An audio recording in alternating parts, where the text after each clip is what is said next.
Hello, have you ever wondered why the school system has dropped the ball on those of us who are neurodivergent and what we can do about it as parents and students alike? Well, my next guest, Kristen Eccleston, and I talk about that and much, much more. So sit back, relax, and grab your favorite beverage, and I'll see you on the other side. See you there.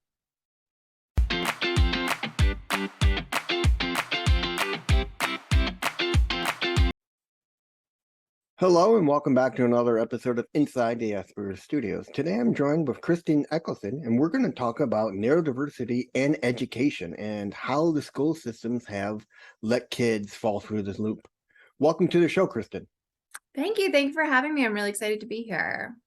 So why don't you tell us a little bit about yourself and we'll get going. Yeah, sure. So I am officially, hi, I'm Dr. Kristen Eccleston. I am somebody who has been a special education teacher for close to 20 years at this point in time. Towards the end of my in-class teaching career, I worked specifically with high school students with mental health needs, an array of other different needs. Some students had neurodiversity, some students were dealing strictly with just the mental health aspect, but ultimately we're struggling with being able to attend school on a regular basis. And that is what made me want to go back to school to get my doctorate, to specifically look at mental health in the education setting. Also, I am a neurodiverse individual. I have ADHD. So that was something that was meaningful to me to really understand how I could better support students. It's probably why I became a teacher, is because I didn't like school so much myself when I was in school, but I have since left the classroom and now I work specifically with families of students who are dealing with mental health issues within the school setting and feeling like the school is not giving them the supports and services that they need to be successful. So in your time, what kind of problems have you seen those who are neurodivergent deal with? I think the biggest thing that students who are neurodivergent that they deal with, I see a lot of mental health come out for students who are neurodiverse, but I think that the main reason behind, at least in the school setting, why there's a lot of mental health issues is that school has really been designed as this one size fits all box. And if you don't fit into this box, then you start to feel like something is wrong with you as an individual, that you don't learn right, or you're not capable of doing the things that you're supposed to be doing. And I don't think that's true by any means. In fact, I think people who are neurodiverse are incredibly intelligent individuals who probably have the key to cure cancer type of intelligence within Mm-hmm. them. But they are spent with so much time in their young academic life, so kindergarten through high school, receiving these messages, some kind of subliminal, some really in your face, from teachers who give them messages like, oh, you're too talkative, or if you tried harder, you could do this, or, all these really negative concepts that makes them feel like, oh, maybe there's something wrong with me. Maybe I'm not that smart. Maybe, I don't learn like everyone else should. And I can actually say that from personal experience, because that's what I felt like when I was younger. Girls didn't have ADHD when in the 90s and the late 80s. And so we got overlooked, and it wasn't even until I was 30 years old that I got diagnosed with ADHD. And so I spent most of my life just thinking maybe I was an oddball or something was weird with me. And school really stunk for me. I didn't like it. I didn't enjoy going to it. And it wasn't until I got to go to college and I got to focus on things that were of interest to me and things that I enjoyed doing Mm-hmm. that I finally started to excel. And this light bulb went off of like, oh, maybe I'm actually more capable than I realized. Maybe I can do more than I realized I could do.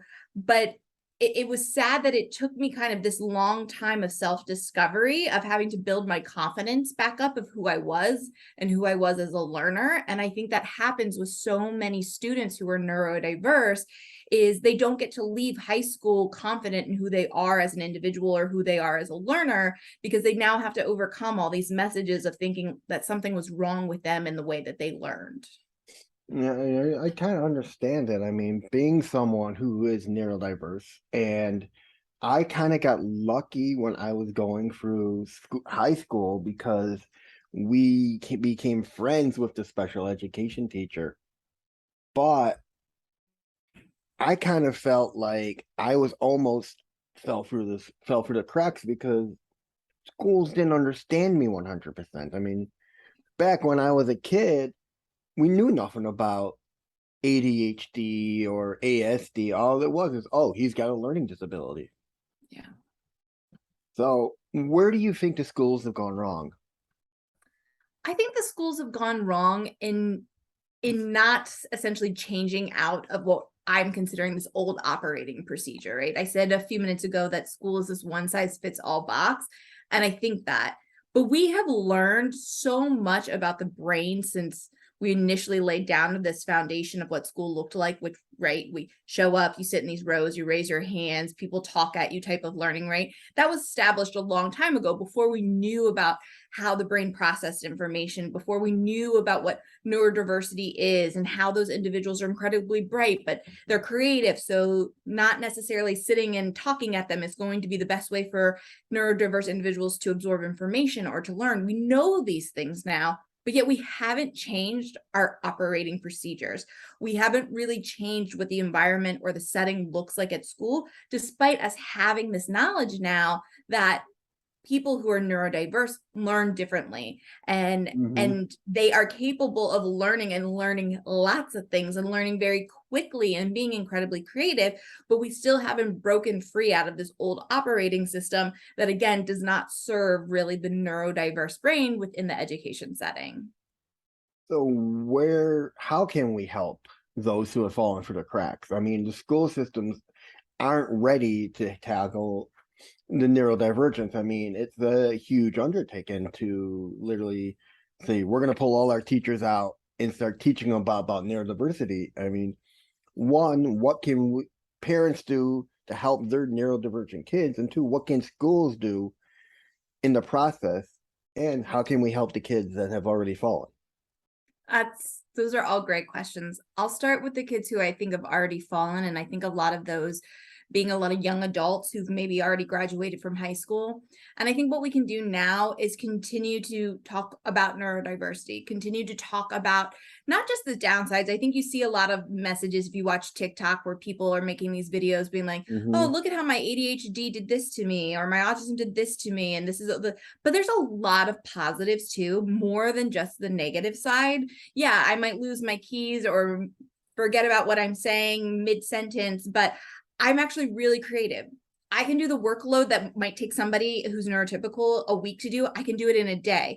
Now, do I burn myself out easily? Sure. But I have a lot of gifts that come with being neurodiverse. And so does everybody else who is neurodiverse. So I think we have to talk more about those and start kind of breaking down these walls and these stigmas that people have built up about what does it mean to be neurodiverse? Because this word disorder is in almost all of them, right? Mm-hmm. Autism spectrum disorder, attention deficit disorder. And I think the word disorder has such a negative connotation associated with it that people think of it then as a negative thing. And it's not a negative thing. It's just a different way that the brain works. It's just a different way of the brain processing information. And so we have to keep talking about all the positive things. To me, that's what we can do, at least for some of those people who've fallen through the crack, to kind of start building back up that confidence of going, you know what? Maybe I am more capable. Maybe I can do these things. Maybe I didn't realize these things about myself, but now that it's being pointed out to me, I'm feeling better. I'm feeling like I can try more things. I'm willing to put myself out there.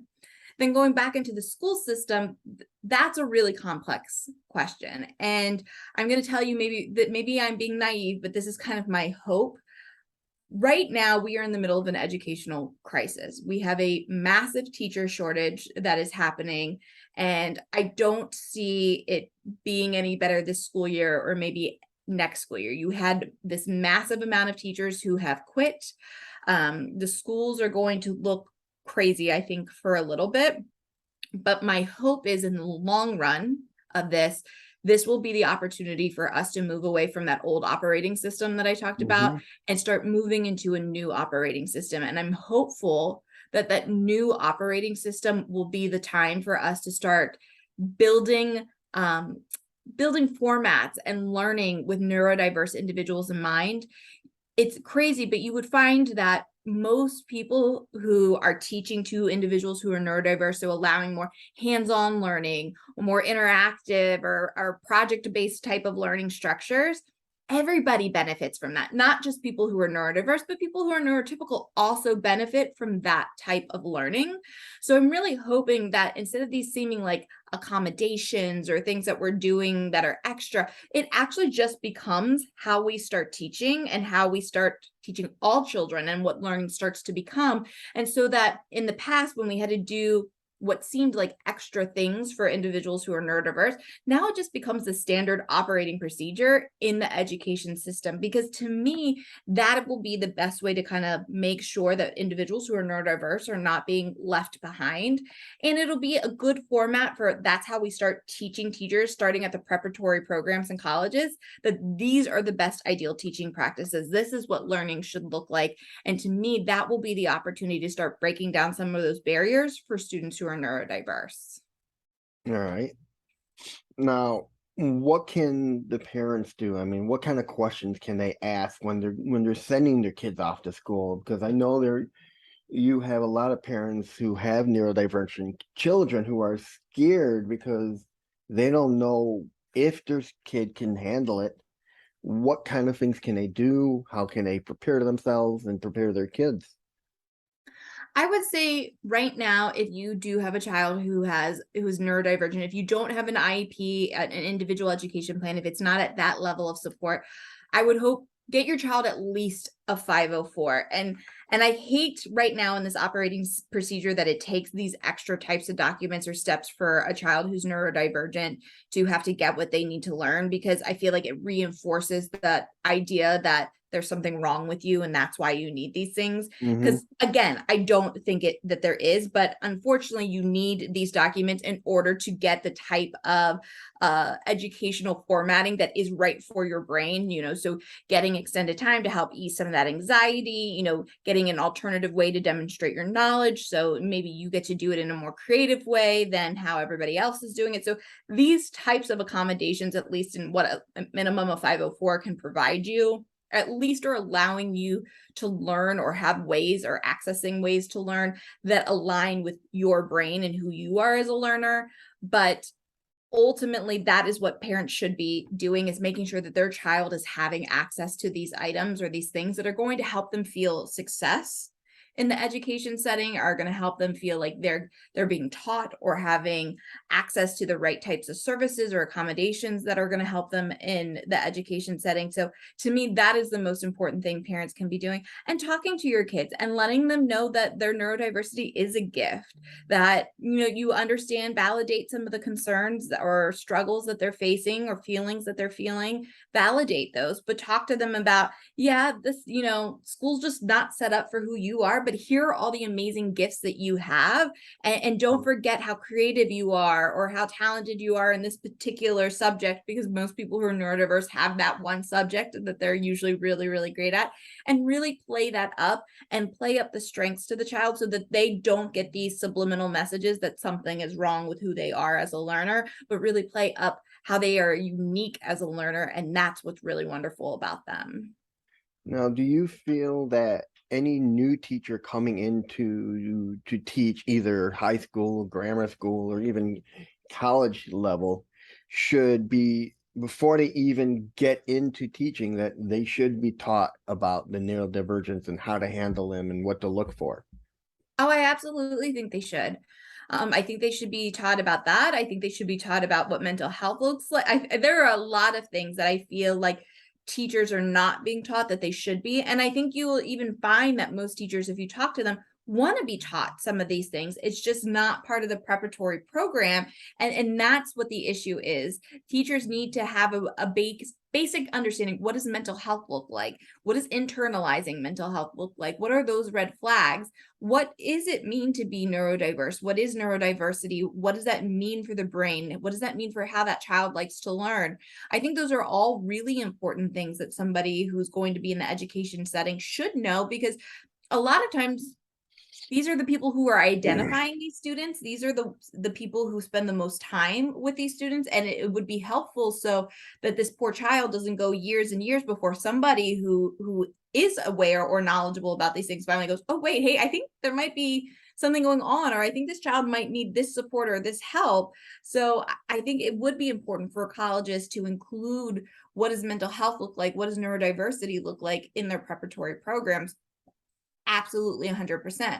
Part of the problem is right now, we also need people to join preparatory college programs and become teachers, which has been on the decline for quite a while at this point in time. And I don't think it's going to be increasing anytime soon, unfortunately, as well. Now, here's a very interesting question. What do you feel about those teachers who wind up mistreating those students? Do you feel they should be allowed back in the classroom, or do you think they should be penalized and just not allowed to teach at all again? That's a really good question. And I feel like, honestly, it has to be looked at on a case-by-case basis.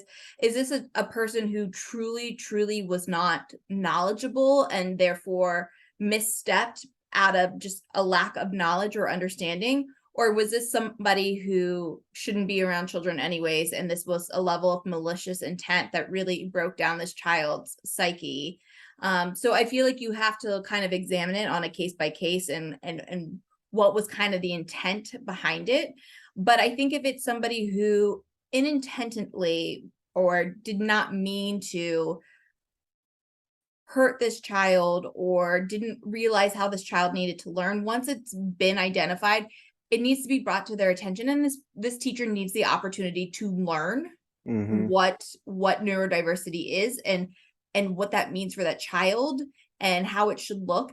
And they should have that opportunity to learn that and then apply that practice within their teaching. But if it's somebody who is just out to be malicious and is not in the best interest of kids, or not what I like to call in the business of kids, then that's something that's different. And that's something that should be weighed on, was this mistreatment of a child? What kind of damage did you do here? So it really needs to be looked at on a case-by-case basis to what the extent or the intention was behind the teacher's actions. Yeah, I mean, because you read stories all over about teachers who get frustrated and just grab the kids and shake them. And it's like, what do we do with someone like that? Do they understand that this person's going through a meltdown, or they're struggling, or they have severe ADHD and they can't sit down? I mean, it's just like you said, it's a case by case basis of where were they coming from when they did it. But you know what? But I think too, with the example that you gave about like putting your hands on a child and shaking them, that's an extreme there. Like, to me, that's you shouldn't ever put your hands on a child ever. And if you're in a position where you feel like you're getting to a point where you feel like that's how you're going to respond to a child, that's the time for you as the adult to kind of be like, I need main office, I need support. You know what I mean? Like, somebody's got to come tap out with me because I'm at a point where I can no longer communicate or be appropriate because my frustration level is it. And that's okay. I think some people think that, oh, I'm an adult, I have to have it together, I'm not allowed to like reach my breaking point.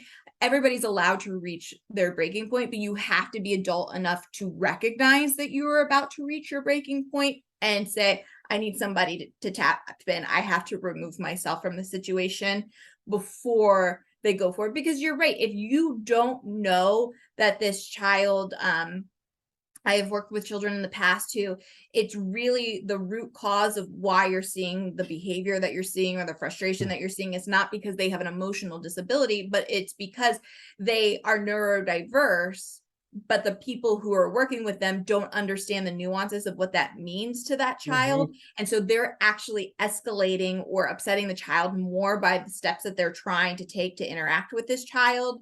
And it's actually creating a situation that's worse than better. And it's just because the adults didn't know how to appropriately communicate. And then they want to put that onus on the child, and at the end that it's the child's fault that they're acting the way that they are. And it's like, no, friend, like, you actually helped contribute to this issue. Now, again, if it goes back to like, you don't know what you don't know, and I'm never ever going to be mad at somebody for you don't know what you don't know, but are you essentially having a growth mindset? And once it's been brought to your attention that you don't know something, are you willing to be big enough to go, you're right. I didn't know this. I didn't know this was the best step. I'm going to learn. I'm going to apply it. I want to know how to be better. Or are you just going to be like, nope, it was this child's fault? It's not, take no ownership into the situation. And that's kind of where I create that line of, do we work with this teacher? This was an honest mistake of not knowing, or is this a fixed mindset and it's not beneficial to be around children anyways with that type of mindset? Now, how do you help the children that you deal with thrive in their school settings? Sure. So I think a lot of it is, I'm fortunate to know how they feel, how they think to some degree, because I myself have been in those shoes. And so the first step I do is, if I'm working directly with a student, is kind of appealing to that and really finding that common ground. But most of the time, what I'm doing right now when I'm working with families is I am working directly with the family through the school system itself. And so what I'm doing is I'm educating that school, the teacher group that's working with students. I'm essentially being that voice of helping. You didn't know, so now I'm telling you. I'm now giving you that information to kind of help you understand how to better work with this child and what the specific needs are that this child is telling you. The example I gave you a minute ago about a child who the school saw it as an emotional disability, but it really wasn't an emotional disability. It was really the mishandling of this child being neurodiverse and the school not understanding how to specifically work with them. That is something that I get called into, and I help, and I go to meetings and I help bring those points up to the school, so that it kind of takes some of that onus off the parent, because I speak what almost feels like a foreign language as far as, special education lingo and all that goes. I'm able to tell schools, wait a second, this is not actually what's happening here. This is not an emotional disability. Yes, you are seeing behaviors. Nobody is denying that, but that is not emotional disability is not the root cause of this. This child is neurodiverse, and they are not being interacted with in a way that's appropriate for what their needs are when they're getting frustrated or when they're getting upset. This could be handled differently, and then you wouldn't be seeing these behaviors that are popping up. So that's a lot of what I do, is I help point it out, and then I help create, this is what it needs to look like. So these are the supports that need to be put into place. These are the accommodations, the services, communications. I kind of help create that detailed plan of what does this child now need in order to avoid some of those happenings continuing in the school setting. So that's a lot of what I do with parents right now, and with teachers, to try to help essentially bridge that gap of not knowing information to now knowing the information of how to appropriately work with students who are neurodiverse. So do the parents come with you before they put their child into school, or do they come to you like during the time, like when they notice that their child is having problems and struggling with the teacher, they come to you and go, listen, my child is neurodiverse. I need someone to explain this to the school. Or do they come to you right ahead and say, my child has got XYZ, can you talk to the school and help them and make matters clear to them? I get a little bit of both. I would say the mass majority of parents that come to me are parents who are already facing a stressful situation. Like there's already been some type of boiling point at the school, and they're frustrated and they feel like they need that help or guidance from somebody who knows the system. So I would say that's the mass majority of the parents that I work with. But I do occasionally have parents who still come to me and are looking to be preventive or proactive. Maybe they've had a negative experience in the past and they're getting ready to move into a school system, or they're getting ready to have some kind of transition. And so they know what it could become because they've experienced it in the past, and they want to prevent that from happening. So they bring me on early to ask me to help communicate with the school team or help set things up so that they have this smooth transition. So I have experienced most or both of those, but most of the clients that I work with typically are coming to me once there has already been an issue or a concern that's been brought to their attention. Now, have you had any resistance from any of the schools that Absolutely. I would say that sometimes I have schools who are like, thank you for being here. Like they see me as this is your great resource. We didn't know this information. You sharing this with us is this great learning opportunity. So sometimes I'm greeted with that, but there are definitely times where I'm an education consultant, advocate, however you want to label it. And they see me as being, I'm here because I'm here to be adversarial, which is not the case. I never come into a situation looking to be adversarial by any means. I'm always looking for how can we work it together as a team to best Mhm. serve the students' needs.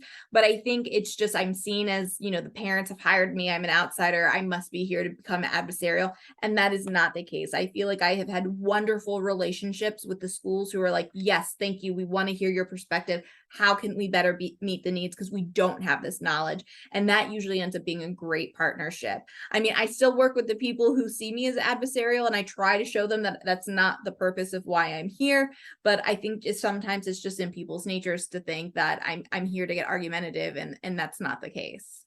I wish we had more people like you, because I know in the vast world of neurodiversity, there are schools out there who are so backwards, and parents who are so fearful of sending their child to school because the school does not want to help, and the teachers are just so old-fashioned, they just don't know where to go. Yeah. I mean, I run into that. I see a lot of teachers, especially teachers who are closer to that retirement side, who you do get fixed in your ways, right? Who students are today are not who students were 10, 20, 30 years ago.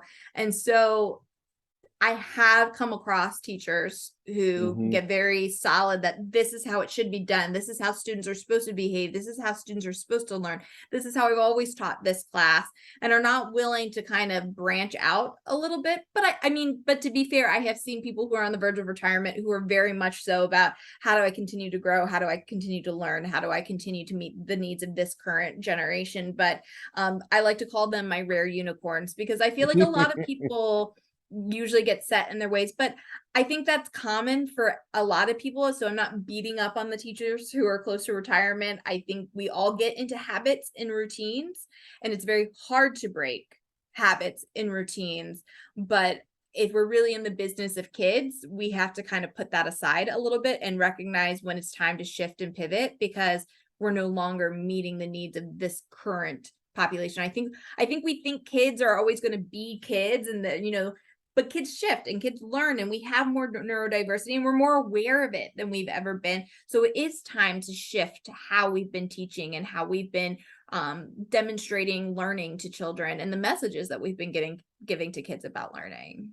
I think one of the biggest problems is the neurodiversity has become such a big thing in today's time. More and more people are coming out. So and so comes out with, he has ASD, she's got ADHD. The schools don't know how to handle it, so Yeah. they get backlash from families because schools aren't prepared. What do we do? I agree. And that kind of goes to the thought that I had earlier, that I'm really hoping that, not just because the world is burning in the world of education right now, and we don't have the teachers and we don't have the resources, but I'm really hoping that we are going to start shifting our teaching practices, because we're seeing that. I think we're seeing a rise in special education. So at some point we finally have to go, we can't continue the way that we have been. It no longer works. And that's going to be Mhm. hard. I mean, we've been in this operating procedure, right, for hundreds of years at this point in time, right? So it's going to be a hard shift and a hard sell. People are not going to want to be open to the change that needs to occur in our education setting. But I feel like we are on the cusp of it, because it will have to happen. And that's how we are going to start meeting the needs of our neurodiverse students, because we are going to have to change how we deliver instruction. It is going to have to be more project based. It is going to have to be more creative. We're going to have to be more flexible, knowing what we know about children's mental health. So trying to reduce that anxiety that school has produced for so long. These are all things that we are going to eventually have to do in order to continue to operate educationally in this country. And those are things that will benefit everybody who is neurodiverse, not just students who are neurotypical as well too. Everyone will benefit from that type of learning environment. And so, like I said, I'm really positive and hopeful that that is coming for us. It might not be an overnight thing, but Mhm. I know that's what schools need to do in order to really reduce some of the strain and stress that is happening, especially in special education and wanting resources. Because I think if schools realize that parents and students would be so much happier if Mm-hmm. we just shifted the way that we are teaching students and what our operational procedure looks like, they would actually, I think, reduce some of the stress that we are currently dealing with, because you would see better success within our students. And then I think by seeing the success in our students, you would then also have parents kind of like take a deep breath. But I'm not putting this on teachers by any means, because a lot of these procedures and things are well beyond teachers. These are things that are coming down from federal and state levels of people who have never set foot in a classroom and are making decisions and Yeah. telling teachers who know better and who know that this is the way to teach, that they have to teach the way or the things that they're being told. And I think that's also why you've seen a lot of teachers leave, is because teachers are tired of having to be told to do these things that we know are not in the best interest of children. Yeah, I feel you there. I mean, I personally believe that government has no right to step their foot in schooling. It should be left to the teachers, because they're the ones who were hired to teach the classes and the students, and they know better. They're the ones that are there almost every day of the week teaching these kids. They know what these kids are going through. Government should just stay dealing with the government, and school systems should be left to teachers. I think we don't give teachers enough professional courtesy. I mean, I have multiple degrees. I know most teachers have multiple degrees now. Well, starting this year, there's a lot of states who are now letting people who don't have any degrees become teachers, which is Right. concerning in itself. Is a whole different story. But teachers went to school to become professionals. This is the only profession where people are not allowed to be professionals and make decisions based on what they know is the right thing to do for students.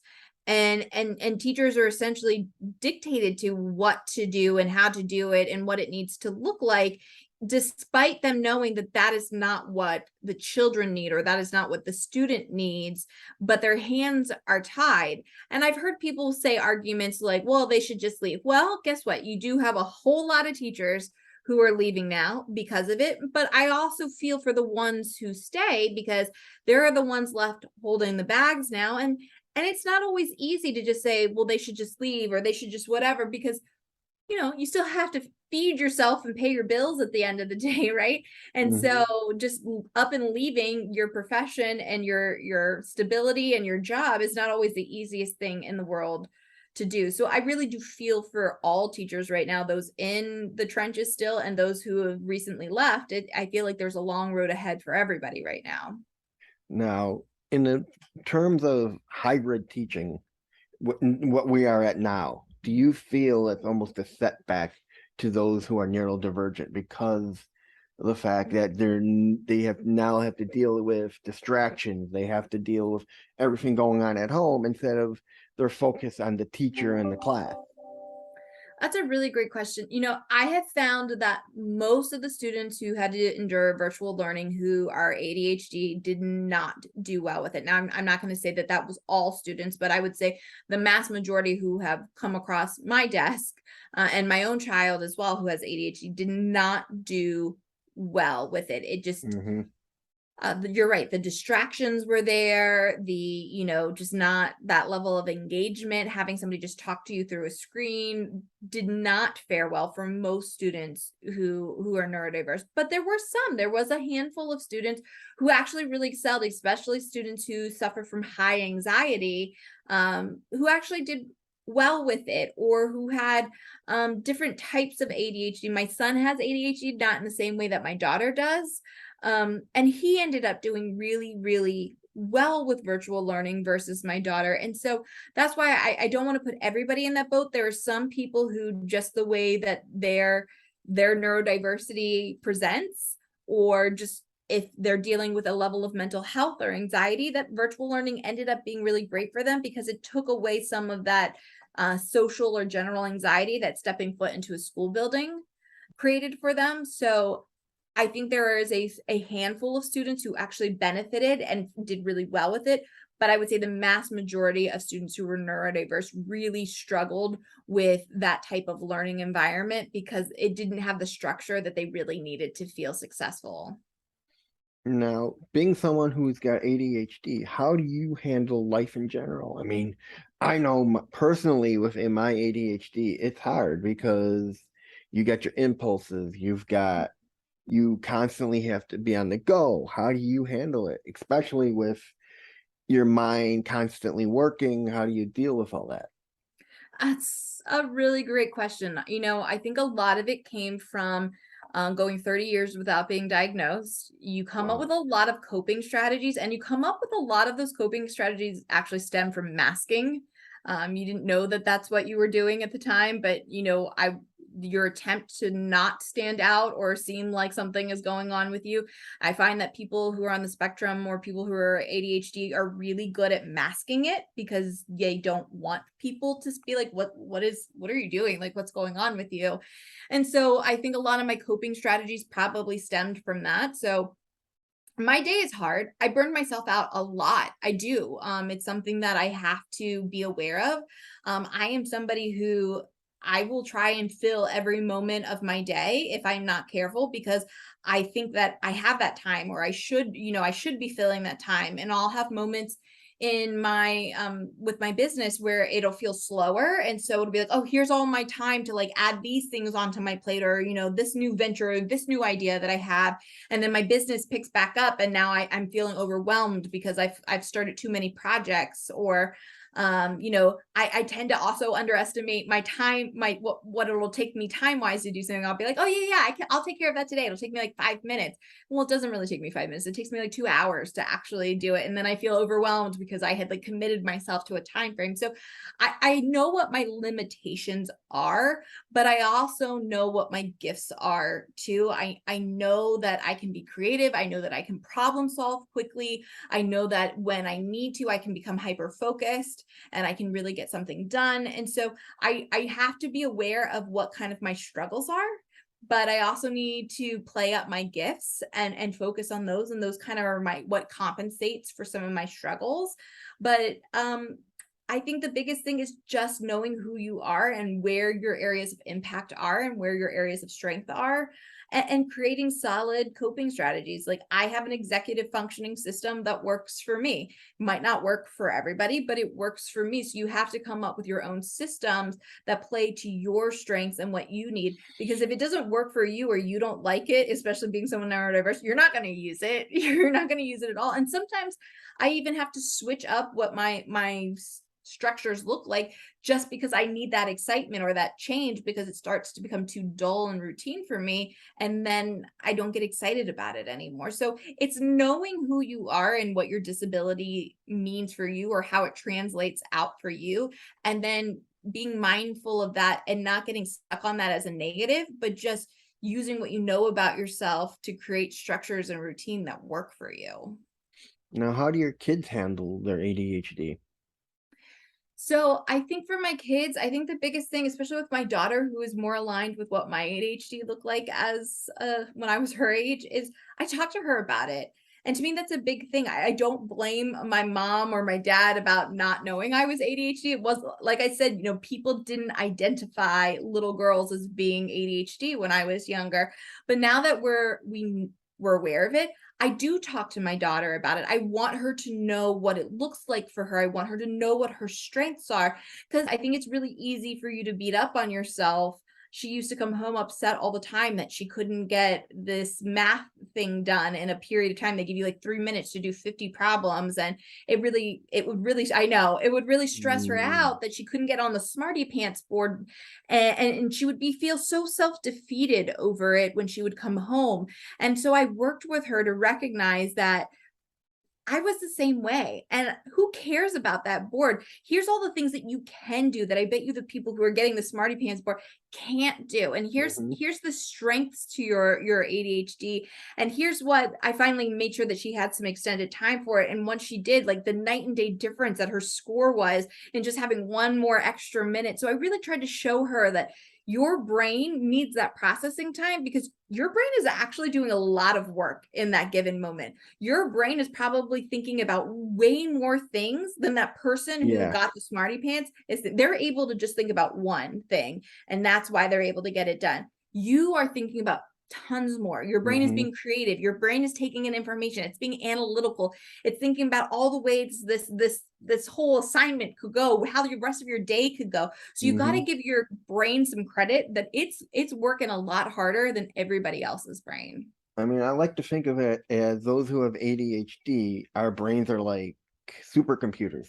Mm-hmm. It's constantly going for every single scenario in the world, and then you got to literally go through that yourself Mm-hmm. and pick the right one for yourself. I mean, when I first, before I was even diagnosed, my parents knew I had ADHD, or they knew I was learning disabled. We didn't know I had ADHD at the time.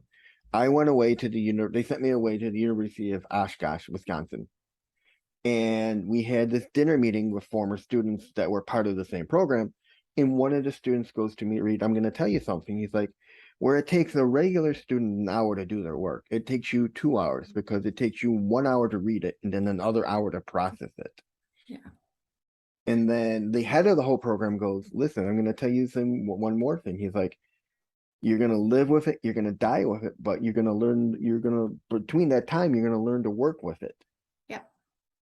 I And agree I with that. think, and that's one of the biggest things with people like us who have ADHD or even ASD or who are neurodivergent is our minds are constantly working a mile a minute, processing everything that comes in.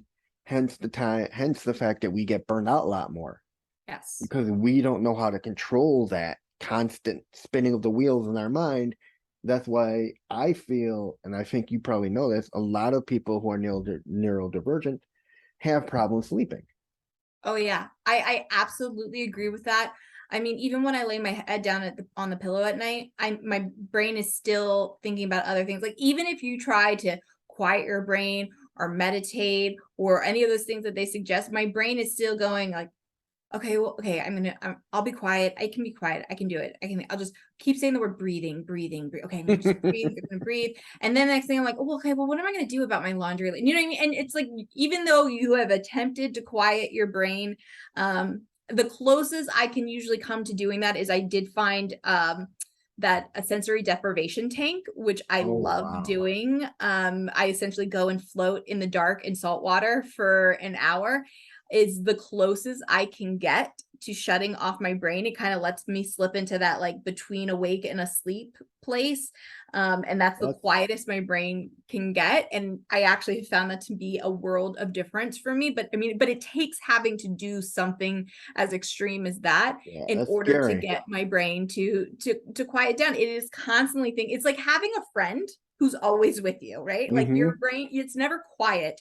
You're constantly thinking about something that is going on at night. And unfortunately, because of that, we tend not to have this early warning system of being burnt out either. That's one of the downsides is you don't necessarily realize you've hit the wall until you've hit the The wall wall. because you're kind of always in that state of this is going, going, going, going, going. And it's not until all of a sudden you're like, I just can't. It's like you hit this paralysis, but you don't know when it's going to come or when it's going to happen. It's just all of a sudden, bam, it hits you. And it's either as an adult, it's hard because it's like, I know these are my expectations and I know that I can't just not show up to work or I can't just not whatever, when really your brain is like, I want to do nothing today. I need to do nothing. That's why whenever I've gone to a party, halfway through, I find a quiet place. Yeah, I get that. My mind quiets down, then I go back. But I've had times where I'll be at a party and I'll just say, I'm going. And my parents will look at me like, really? Why? And then I'll wind up going right to my room and turning off my lights and closing my eyes because it just gets too much. Oh, absolutely. It does. It's crazy. I will tell people that I consider myself an introvert and they're like, but you're so outgoing and you talk so much. And I'm like, one, you have to start the conversation with me. But yes, once you start talking to me, I won't shut up. I won't because I have all these thoughts and ideas that are constantly going through my head. So I'm happy to talk to you about them. But the whole time, I'm like, okay, I think I'm done talking now. I think I'm ready to be done talking. Like I'm good. I'm good now, because I am like, it's exhausting. Like small talk is something that is exhausting to somebody with ADHD, even though when it looks like we're really, really good at it and we're really bubbly and we're really outgoing and we're really excited to be here. Like honestly though, like in the back of my head, the whole time I'm talking to somebody in a situation like that, like at a party, I'm like, okay, how can I end this conversation now? Like I'm ready to be done talking. It's like one of my guests I was talking to, she had said that while she's at a party, her mind is thinking, I'd rather be home reading a book. Mhm. It's this crazy contradiction that I like can't describe, and I'm sure most people who are neurodiverse are like, yes, I get it, I totally get it, but it's this crazy contradiction because you come across so extroverted, you come across so talkative, like, you know, most of us have this high rate fast speech like I have, right? And it's just this blah blah blah blah, let me talk to you, I'm going to keep interrupting you because I'm so excited about what we're talking about. Mainly I'm interrupting you because if I don't, I'm going to forget about whatever the idea is that just popped in my head. And but really it's exhausting. It's like mentally exhausting. You just feel like your battery has gone from 100 to 0 at the end of an interaction such as that. I mean, my ADHD, I mean, I wish I can hold everything I've learned. I literally went to school in England and I learned an advanced topic, but unfortunately, my ADHD makes it to the point where anything new I learned just gets, everything I learned before gets pushed. Oh, I get that. I get that. I taught myself how to write HTML code one night because I wanted to, I decided I needed to make this computer form. Like I had to have this computer form that like would auto populate all these different things. So I sat there one night and taught myself how to write HTML code so that I could make this form. And I did it. Could I write HTML code right now? Nope, have no idea how to write HTML code, but I've done it before. I taught myself how Mhm. to do it. If I was motivated enough to want to make something else, I could teach myself again, but I have zero motivation to make anything else with it right now. So my brain's like, we're good. I mean, I mean, that's what everyone says is if you don't have the motivation to do it, Yeah. you just can't get yourself to do it. And that's why so many neurodiverse students struggle in school. And I think that's why they get teachers who are, you know, if you just tried a little bit harder, because that's the crazy thing. And I think most people who realize who are neurodiverse, like, yes, cognitively, totally 110% capable. Like you have the brain power and the brain functioning to do whatever said task is, right? Like we know that you are that level of smart and you can do it. But if their brain just does not see it as an Mm. area of interest, then it's just not happening. And I don't have a better sense or a better phrasing for that than other than it's just not happening, or it's going to be so half-assed because it was like I had to do it for a homework assignment or I had to do it for work, so I did my best. But if I don't have a level of excitement or dopamine that is coming with whatever Hmm. task you're asking me to do, it is literally like it's painful, not like a physical painful, but like a mentally painful experience. I mean, the best way to put it is there's this girl on YouTube who does a whole thing on ADHD. I mean, she's really big into it, and she's like, it's because our minds get stimulated. If it's something we enjoy, our minds get stimulated, and we do it.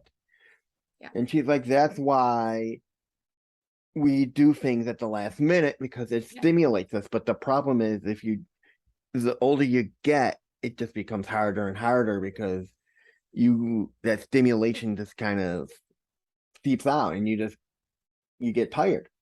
It does, and it creates like this level of it breaks your nervous system to a degree. It almost creates like a level of PTSD in people who have ADHD because you're constantly putting yourself into a state of fight or flight Hmm. in order to feel stimulated to get stuff done. That 11th hour, like everybody I think doesn't understand, like yeah, we wait till the 11th hour because we have to have that stimulation to get that motivation. But on the flip side, we are very upset and stressed out about, you know, the feelings that we're feeling, that we're going to miss this deadline, or, you know, we don't have enough time, or and people, well, you should just started earlier, you should have just planned ahead. Well, it's like your brain doesn't let you, because by doing it that way, you're not getting the stimulation, and you have to wait till you're getting the stimulation to be motivated to do it. But then you're also breaking down your nervous system, because now you're in a state of fight or flight because you're upset over the timelines that you have. It's a very complex thing that is very hard to, I think, the rational mind to explain why we do this to ourselves. It's hard. I mean, because I have a friend who's got ASD, ADHD, and a whole bunch of other things. And it's like, I'm like, can't you just teach yourself something? He's like, I just can't do that. I gotta be motivated. And I'm like, and you gotta find something that piques your interest. Yeah. And you gotta keep at it and keep doing it, because that's your stimulation. Yep. Because now I kind of understand. I'm trying to get him to learn new things, and he's like, I can't just do that. I need something to motivate me. Yeah. And to get something to motivate someone and inspire someone is hard. It is. Because Yep. especially with ADHD, and if it's severe ADHD, then that stimulation needs to be peaked a hell of a lot stronger than someone who's lower on the ADHD spectrum. Absolutely. And I'm glad you said that too, because I don't think people talk about, I think you hear autism spectrum a lot. And so I think people recognize there's a spectrum there, but there is very much so a spectrum with ADHD as well too. Mm-hmm. I mean, yeah, there's the high and there's the low. I mean, there are those who are severe ADHD who can't do a lot because their mind is constantly moving. They need to constantly be stimulated. Mm-hmm. And then there are those who are lower who can't do anything at all because stimulation isn't there and nothing does it. Yeah. I mean, it wasn't until recently I learned that there was ADHD and there was masking in ADHD. Oh, yeah. I like to think of ADHD and kind of ASD as being sister and brother. There's so much commonality between the two. There's like a fine line. Yes, very much so, like that. A 100%. Venn diagram, because It they is a lot of 100%. things overlap each other. And in the whole neurodiversity family, it does, right? There's things that I would say are more cousins, things that are more siblings, but there is, like, if you think in your mind of this massive Venn diagram that allows everything to kind of overlap a little bit, that is neurodiversity.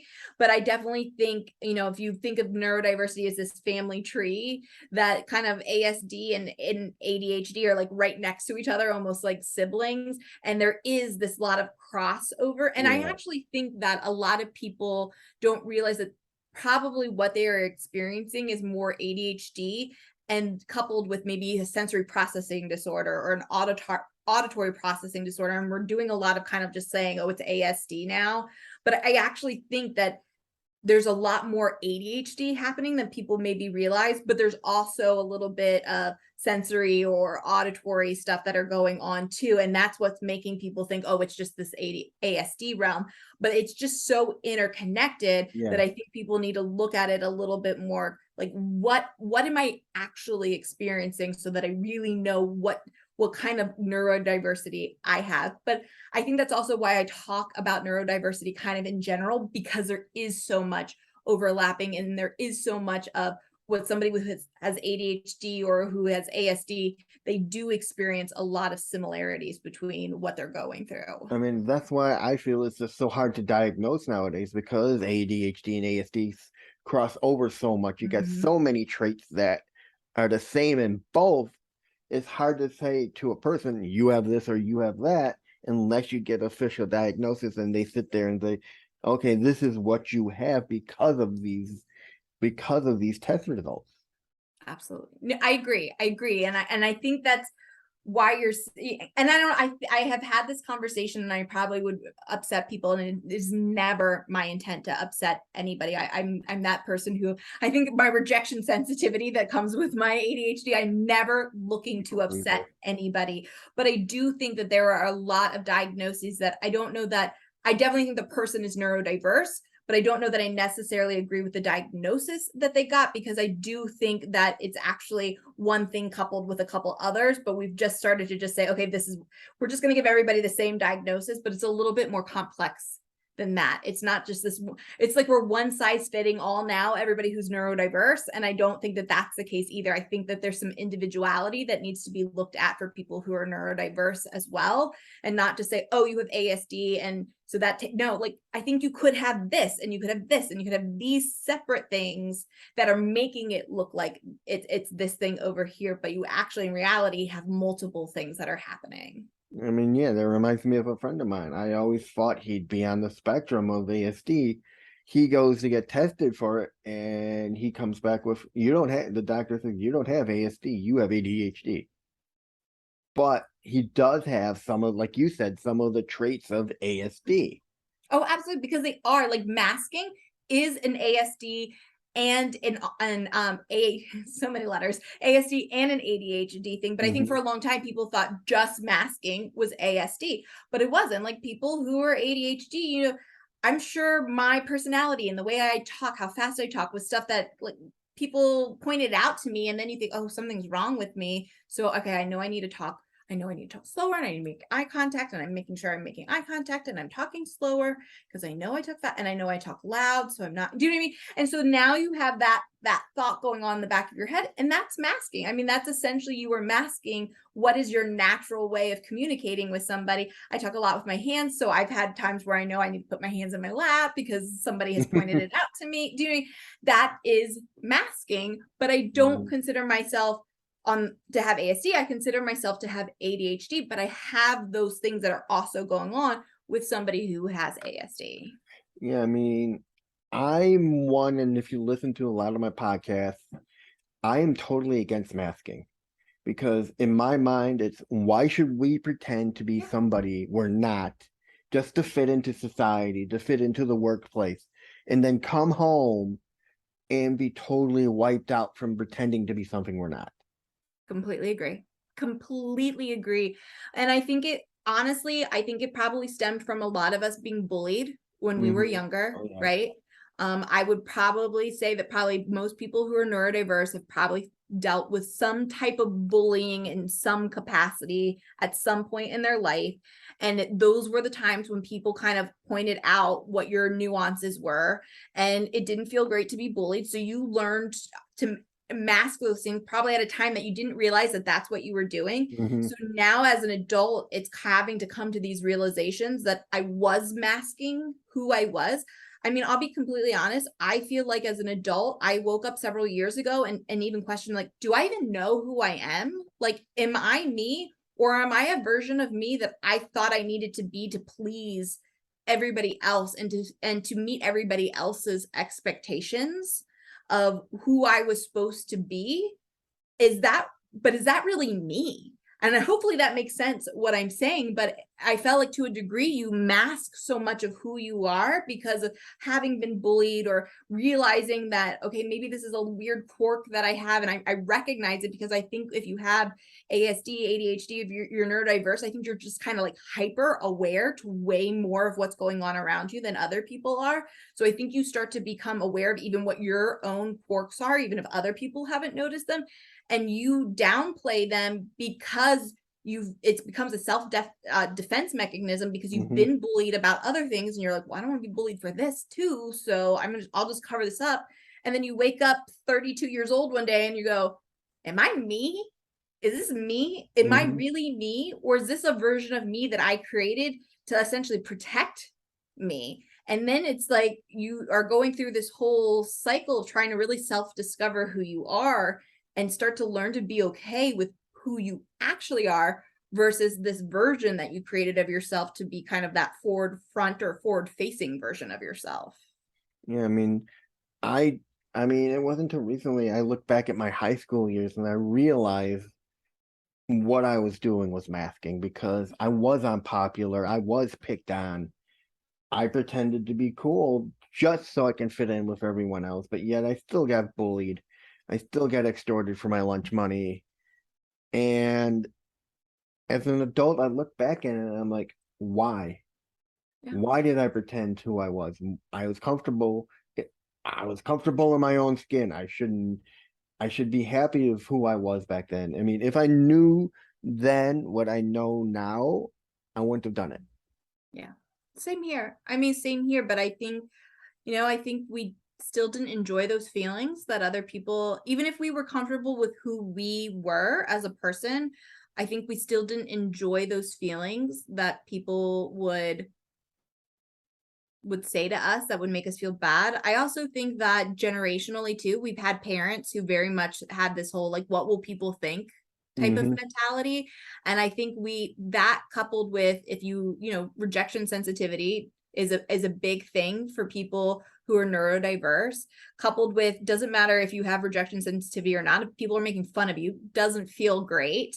And Mm. then this whole kind of generational mentality of what will people think of you kind of thing, I think really starts to sit like a brick inside of you. And that is why, even if we were okay with who we were, we still masked it because of those other factors, those other heavy factors of, I don't want to be made to feel bad about myself. I don't, I'm being given this messages of what will people think of me. And I think that's why we ultimately ended up masking, was because of Mhm. those factors. You know, a YouTuber once said something that really struck to me, and that is the minute you stop caring about what people think about you is the minute you start living your life. That's true. It is And I true. say, and I say that to everyone. I mean, any one of my friends who has very thin skin, I'm like, listen, you're neurodiverse, and the minute you stop caring about what people think about you and you live your life is the minute you start living it to your fullest. Yeah, Because it's only you that should care about what you feel about yourself. It comes from the in. It comes from the inside, not the out. absolutely. Absolutely. And that is it. Thank you so much, Kristen. It has been a very enjoyable show. Absolutely. Yeah, this has been a great conversation. Thanks so much for your time today, Reed.